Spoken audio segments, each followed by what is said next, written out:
Austraeoh by Imploding Colon, read by Deathlight. Chapter 30, Austraeoh Steed.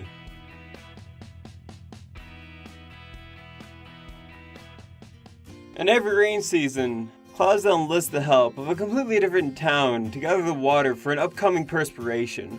Rainbow Dash said, flying at a low drift. All the village's pegasi are required by equestrian law to assist in funneling the reservoir's worth of moisture into the water spouts that will be absorbed in the rain factories in the floating city. What a remarkable industry, Hushtail remarked, his wobbling legs carrying him slowly behind Rainbow Dash, as the two strolled along a wooden railing overlooking the gorge below Windthrow. Pegasi capital of anything has been employing an outside methodology. I've known many a unicorn to live through their life without using his or her horn once. Mean ponies, on the other hoof, appearing more than willing to utilize their full gifts that nature had given them. Yeah. Rainbow stretched her limbs and cracked her neck. We're pretty awesome. Every 10 years or so, rather than dredge water from another village, Cloudsdale sends his finest flyers to the waters beyond Blue Valley to carry an even larger supply of water in anticipation for the regular dry season. When I was really young, one of my dreams was to make that journey, to be among the few proud flyers to make such a delivery. And did you, traveler? Rainbow Dash exhaled. She gazed up at the dimming fog as night descended on the lofty wooden town. Turns out, I ended up flying a much longer distance, about 4 times as long to Blue Valley and back. Hushtail nodded, his gray mane fluttering in the mountain breeze. Undoubtedly by now you earn Cloudsdale approval to perform the 10-year ritual. Yeah, maybe. Though I imagine your credentials are fabulous enough, Hushtail said, pointing an aged hoof at her neck. Seeing as how you're bearing one of the 6 stones. Rainbow jerked in midair. Slowly, she pivoted around and squinted down at him. 6 stones? Come now, traveler. Hushtail said with a knowing grin. We live in a large world. Wintergate isn't nearly as far from Equestria as you might think. I grew up being told of the 6 stones of Nightmare's Bane. However, I'm old enough to remember the illustrations that came with the tale. You don't say. I won't presume to question you on why you're bearing it, but the fact that you're all this distance from the home of the Sun Goddess leads me to wonder.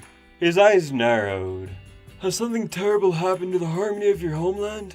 My homeland's fine, Rainbow Dash uttered bluntly. Her lips briefly formed something akin to a frown. What's the big deal about a stupid stone anyways? If that be the case, then surely you could take it off. It looks terribly heavy. Rainbow Dash said nothing. She merely bit her lip. At that time, a series of hoofsteps echoed across the wooden platforms a few feet away. Rainbow turned to see several stallions covered in soot, their limbs clad in black canvases and leather. Several sacks full of mining tools and luminescent stones hung from their saddlebags. Austraeoh Steed! Hushtail exclaimed and marched with remarkable enthusiasm towards the group.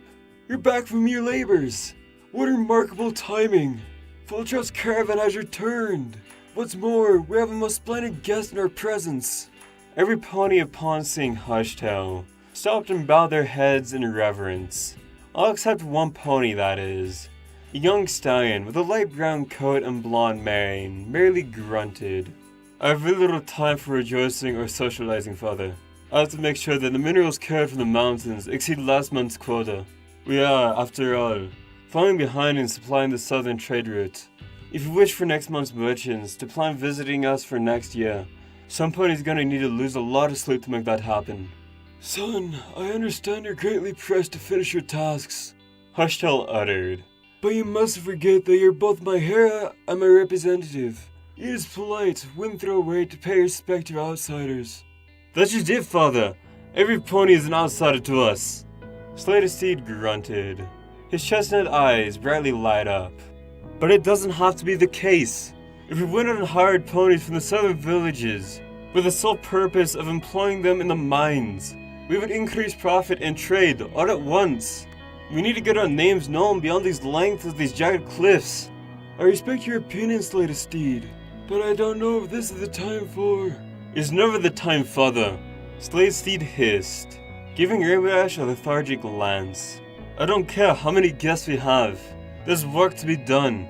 And on account of your stubbornness, it falls on my shoulders and mine alone. Now, if you excuse me, I need to check on today's progress. Slade Steed thundered away. His many associates fidgeted awkwardly before breaking up to mingle with their families and the returning caravan. Hushtail sighed and turned to look at Rainbow Dash. I am truly, terribly sorry for that. My son and I don't see eye to eye like we used to. It bothers me that it shows so openly, especially when I'm in the middle of conversing with a Pegasus visitor such as you. Hey, don't sweat it, Pops. Rainbow Dash said, though she glanced nervously over her shoulder the entire time. I hate to be rude too, but I actually need to go and, be alone for a little bit. Oh? Yeah, this will be the first night that the moon's been full in weeks. What significance is that, pray tell? Hushtail blinked awkwardly. Do Pegasus rely on the lunar cycle? I feel horrible for being so forgetful. Rainbow Dash smiled and waved a hoof. It's okay. I'm sure we can pick up the conversation tomorrow. She felt the weight of the pendant around her neck and further murmured, I'd like to learn more about your village and these nasty creatures you're tackling with. I wish I could provide you with something less macabre to discuss. Hey, we'll work on that too. So yeah, see ya. She ascended through the fog in a blur, out of range of his sight. She gave a deep sigh and climbed towards the top of the troposphere.